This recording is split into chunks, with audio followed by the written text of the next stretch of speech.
And hey, everybody, welcome to Ask Dr. Testosterone, starring Dr. George N. Touliatos, and brought to you by his book, The Bible of Bodybuilding 2.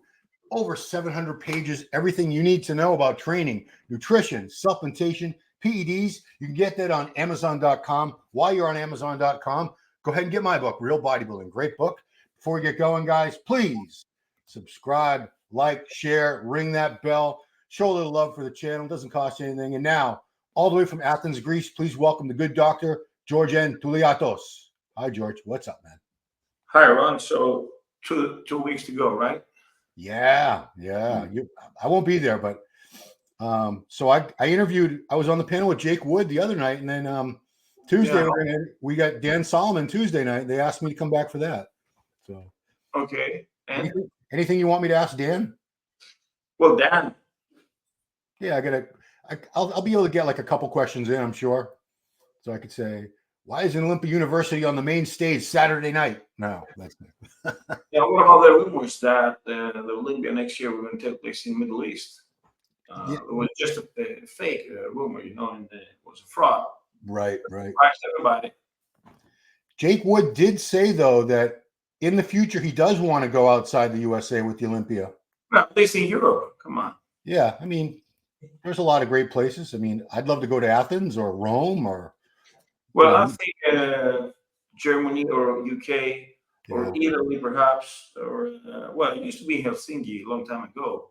Yeah. That can they have this big audience in theaters that can host the Super Bowl.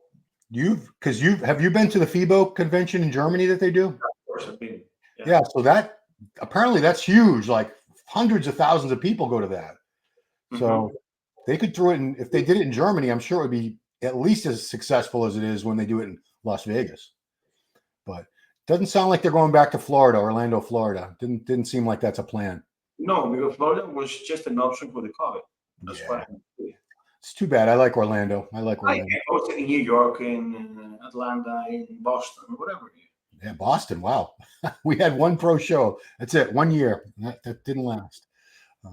All right, guys, let's get into some questions. The first one was so crazy. I had to make it the first question. Vince Gironda, the late Vince Gironda, who was known as the Iron Guru, he once claimed that eating 36 whole eggs a day was so anabolic, it would give you the same results as a mild cycle of Dianabol, the oral steroid. Dr. T, is that true? I have 6 meals a day, which is overkill because it's less than 3 hours apart. 6 meals every 2 hours. I mean, yeah, you could do that, but I think you can rely exclusively on and because how are you going to digest 6 yolks every 2 hours? I mean, it's a lot of that. I mean, well, but he had one. It was silly to say. I think it's kind of silly to think that that's going to be as anabolic as steroids, but you do need cholesterol in your diet for muscle building. But it is for natty people that use testosterone steroids. Yeah, I mean, how many whole eggs will you eat a day? Well, I think most of it in an omelet with 3 or 4 that's yolks.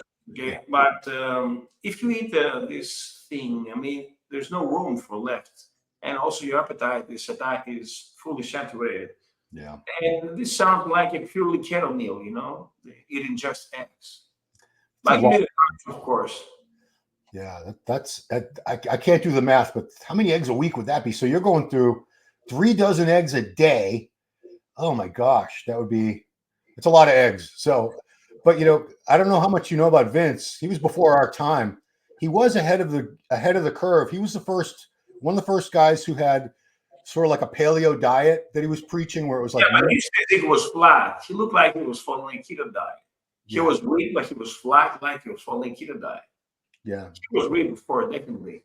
He used to get punished for being too lean when he competed in the late 40s, early 50s, I think it was. He was shredded. He had vascularity all over the place that none of the guys had back then. He was leaner than Steve Reeves, but he was not that round like Steve Reeves. Yeah, he was a smaller guy.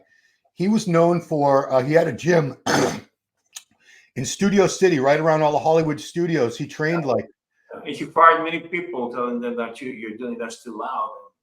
Get your he was reimbursing them by telling them, get your tuition back and never return. Yeah, he kicked. So you know what his first Arnold Schwarzenegger. You're a fat guy. Yeah. So because Joe Weider, when Arnold first came to the U.S., he says, "I'll have Vince Gironda train him." He sent him in. He sent him to Vince's gym, and Arnold walked in. I think he was 20 years old. He was huge already. He says, "I'm Arnold Schwarzenegger, Mr. Universe," and just like you said, he says, "You look like a fat fuck to me," and that's what he was. He was a cranky guy. He wouldn't let people. He had no squat rack, and if he saw you squatting, he would kick you out of the gym because he thought squats gave you turnip thighs with all the development up top and nothing around the kneecap. He wouldn't let people do regular bench presses. You had to do guillotine presses to the neck. To the neck or upper chest, but you can do incline also. Yeah, he wanted everyone. He had these dipping bars, these big dipping bars. V-taper. That's what he wanted people to do for chest. So he was very, very particular about how he wanted people to train. But he was famous basically because he had guys like Clint Eastwood, Charles Bronson, a lot of movie Kirk Douglas, a lot of movie stars trained under him. So he was ahead of the game. He was the first celebrity trainer, I think. But rest in peace, Vince. Let's move on. So, guys, you don't need 36 eggs a day. It's not going to give you the same results as Dianabol. He was cracking 30 eggs a day, but just the egg whites. You know, he was eating a couple of yolks. Yeah, I think a lot of bodybuilders eat the equivalent of like 30 egg whites a day because that's just light. You can eat that. And they have liquid. You know, now you don't have to crack the eggs. You can just buy the cartons with the eggs, the egg whites. Dexter Jackson said, "I never trust the liquid, so I ate the real egg." Yeah. Did you ever just drink egg whites like some people do? Like Stallone? No, never. Yeah. I tried it. It's disgusting. All right. Here's a good one for you guys who are pinning yourselves with gear. Can you talk about oil abscesses and what to do about them, treatment, how to avoid them, instead of having to run to the hospital, if possible, depending on severity? And just to let people know, this is an abscess. It's a tender mass filled with pus caused due to infection. The abscesses can develop in any part of the body, usually red, warm, and painful. Yeah. So this topic was first analyzed over here 8 years ago, 7 years ago, actually, in Bill Wellings. So he asked me to prepare a topic about my specialty, biopathology. And as a matter of fact, I happened to be a victim of abscess because I was injecting contaminated stuff, and that was testosterone from a pharmaceutical grade. I switched to an underground. This is very stupid of mine. So we have two different types of abscess. It's septic and non-septic. Septic is when you inject literally microbes into yourself because it's contaminated. So in such case, it will be inflamed, of course. It will be red. It will be swollen. It will be painful. The characteristics of inflammation. It will give you some fever.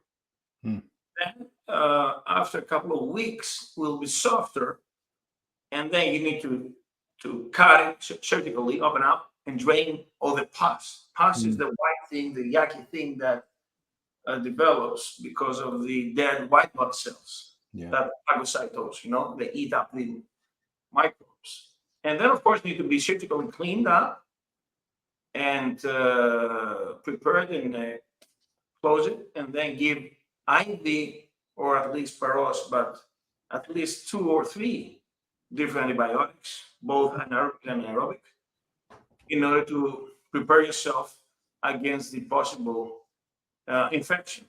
Now, non-septic is similar. So what do we need is painkiller, non-steroidal inflammatory drugs, aluminum water, and also serrapeptase, which is an enzyme that helps to decompress the edema. Okay. Of course, spin yourself to the other side.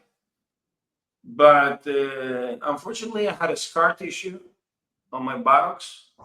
And even though years passed and I was tanning myself, there's still a huge scar over there, like a wart, for instance. Yeah.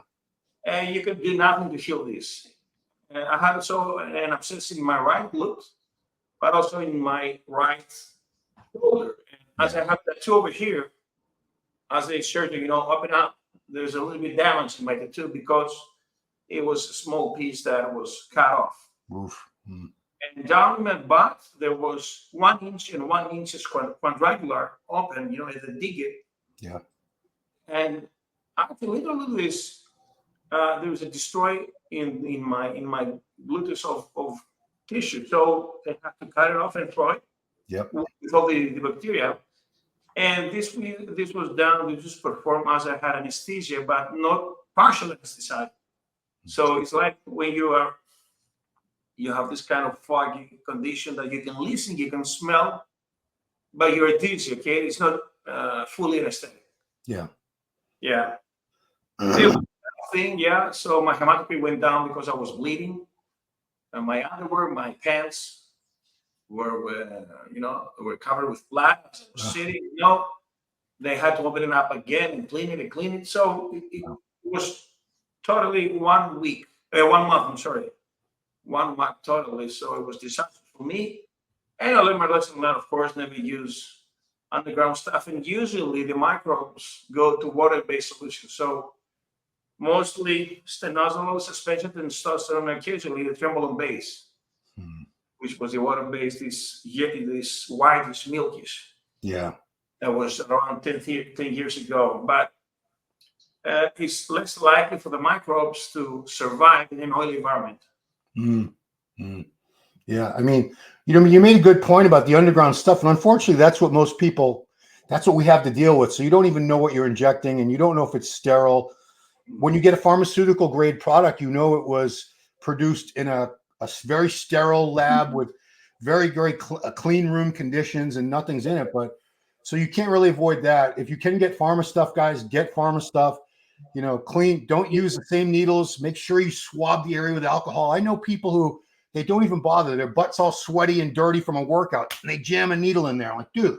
And then they wonder why they get infections. I guess the last thing I want to say is, guys, if you have an abscess, don't be afraid to go to the doctor. You go to the ER. The surgeon.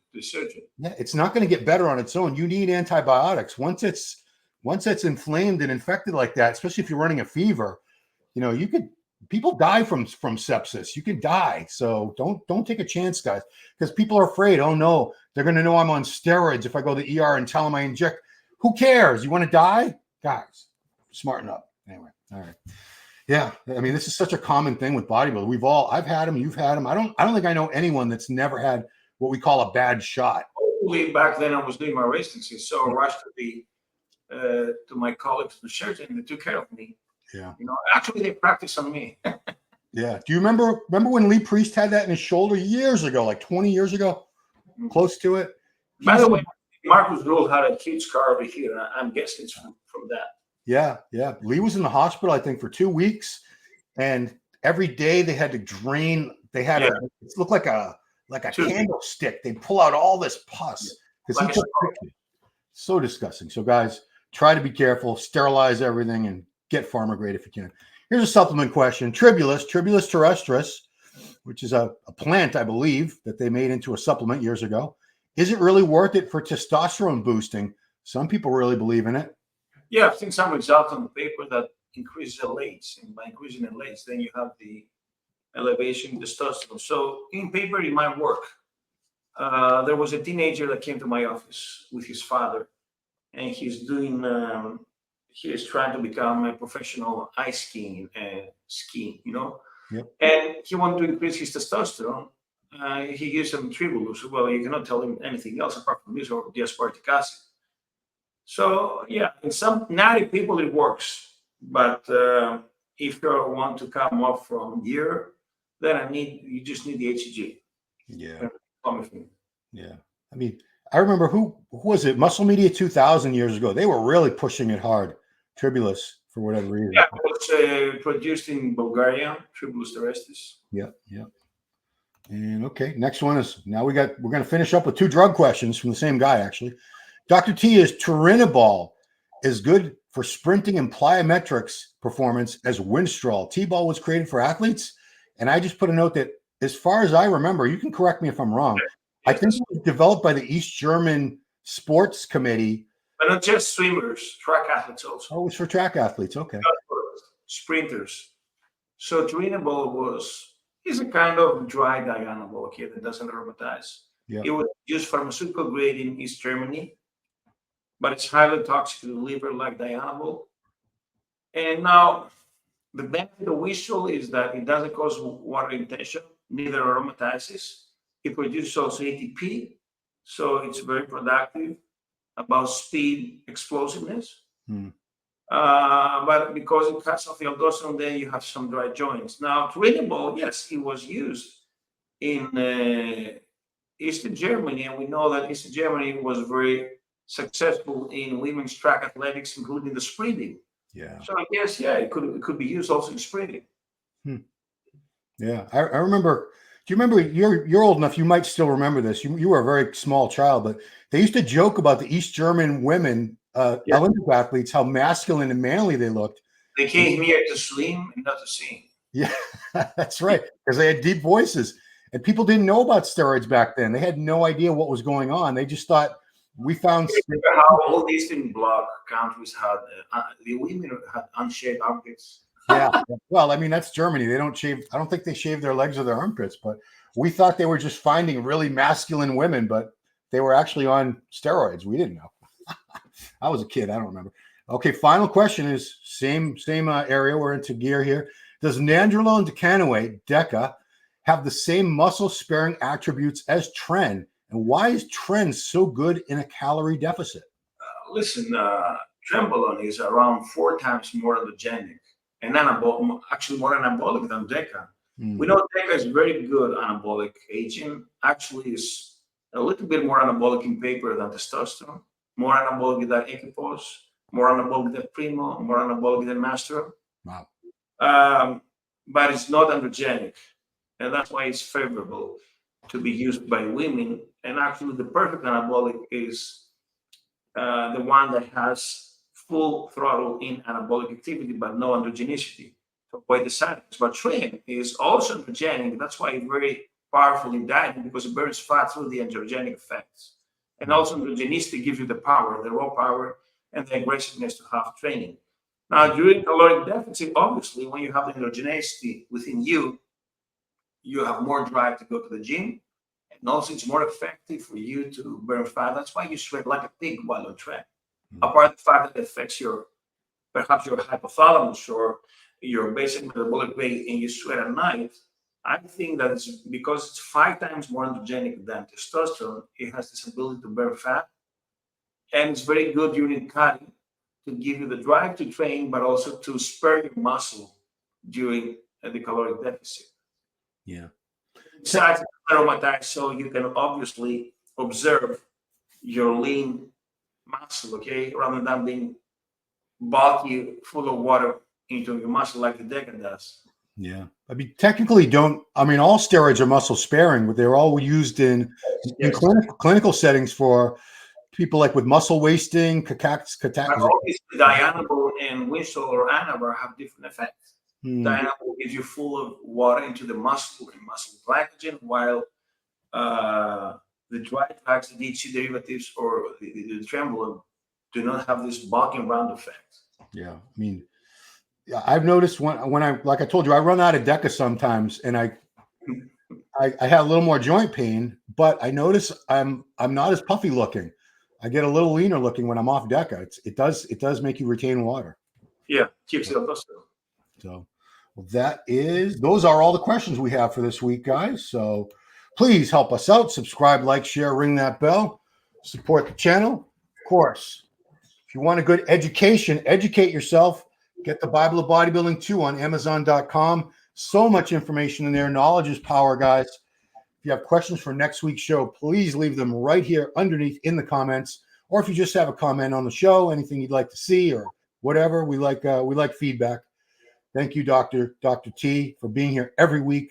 Champion bodybuilder who is also a medical doctor, takes time out of his busy schedule as a dad now to be here every week with us, baby Nicole. So appreciate that very much. And that's it. Guys, we will see you right here next week on Ask Dr. Testosterone.